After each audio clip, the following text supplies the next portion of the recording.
Welcome back. Lesson 9-এ আমরা ডর্কিংয়ের defensive বা blue টিমের পার্ট শেষ করেছি। তুমি এখন জানো এই অ্যাটাকগুলো কিভাবে প্রতিরোধ করতে হয়, কিভাবে নিজের অর্গানাইজেশনকে অডিট করতে হয় এবং একটি লিক পেলে কিভাবে প্রফেশনালি রেসপন্ড করতে হয়। এখন লেসন 10-এ আমরা একটি কনসেপচুয়াল ব্রিজ তৈরি করব। এই কোর্সের শুরুতে আমি বলেছিলাম ডর্কিং নিজে একটি সাধারণ টুল, কিন্তু এর আসল শক্তি তখনই প্রকাশ পায় যখন এর সাথে সফটওয়্যার এবং হার্ডওয়্যার আর্কিটেকচারের গভীর জ্ঞান যুক্ত হয়। এই লেসনটি ঠিক সেই কানেকশনটা দেখানোর জন্য। ডর্কিং তোমাকে রিকগনাইসেন্স বা তথ্যের টুকরো খুঁজে দেয়, কিন্তু তোমার ইঞ্জিনিয়ারিং নলেজ তোমাকে বলে দেয় ওই তথ্যটা কেন ঝুঁকিপূর্ণ।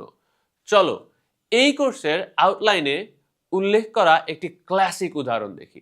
একটি এক্সপোজ ডট কিট ফোল্ডার। ধরো তোমার কোম্পানির একজন ডেভেলপার একটি নতুন ই কমার্স ফিচারের ওপর কাজ করছে। সে ভার্সন কন্ট্রোলের জন্য গিট ব্যবহার করছে।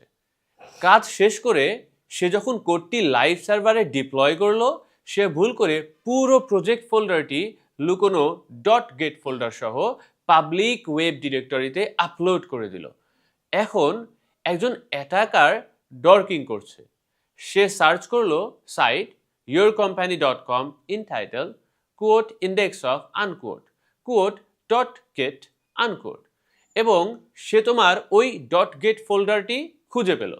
এখন একজন নন টেকনিক্যাল মানুষ এটা দেখে ভাববে এটা তো অদ্ভুত নামের কিছু ফাইলের একটা ফোল্ডার, এটা দিয়ে কি হবে। কিন্তু তুমি একজন ইঞ্জিনিয়ার হিসাবে জানো ডট গিট ফোল্ডার কি। তুমি জানো এই ফোল্ডারটির ভেতরে তোমার ই কমার্স অ্যাপ্লিকেশনের সম্পূর্ণ হিস্ট্রি সেভ করা আছে। অ্যাটাকার এখন একটি সিম্পল টুল ব্যবহার করে ওই ডট গিট ফোল্ডারটি ডাউনলোড করে তোমার অ্যাপ্লিকেশনের পুরো সোর্স কোড রিকনস্ট্রাক্ট করে ফেলবে। এটাই হলো সোর্স কোড থেফট। কিন্তু বিপদ এখানেই শেষ নয়। অ্যাটাকার এখন তোমার কোডের হিস্ট্রিতে PURE গিয়ে দেখবে। সে হয়তো দেখবে 6 মাস আগে কোনো ডেভেলপার ভুল করে একটি ডেটাবেস পাসওয়ার্ড বা একটি পেমেন্ট গেটওয়ের API কি সরাসরি কোডের ভেতরে হার্ডকোর করে ফেলেছিল। ডেভেলপার হয়তো পরের কমিটেই সেটা ফিক্স করেছে, কিন্তু ডট গেট হিস্ট্রির কারণে ওই সিক্রেট কিটা কিন্তু ফোল্ডারের ভেতরে থেকেই গেছে। দেখলে, ডর্কিং ছিল শুধু প্রথম ধাপ, এক্সপোজড ফোল্ডারটি খুঁজে বের করার। কিন্তু ইঞ্জিনিয়ারিং নলেজ, গিট কিভাবে কাজ করে তা জানা হলো সেই জ্ঞান যা ওই সামান্য ভুলকে একটি কমপ্লিট সোর্স কোড থেফটে পরিণত করলো। তাহলে মূল শিক্ষাটা কি?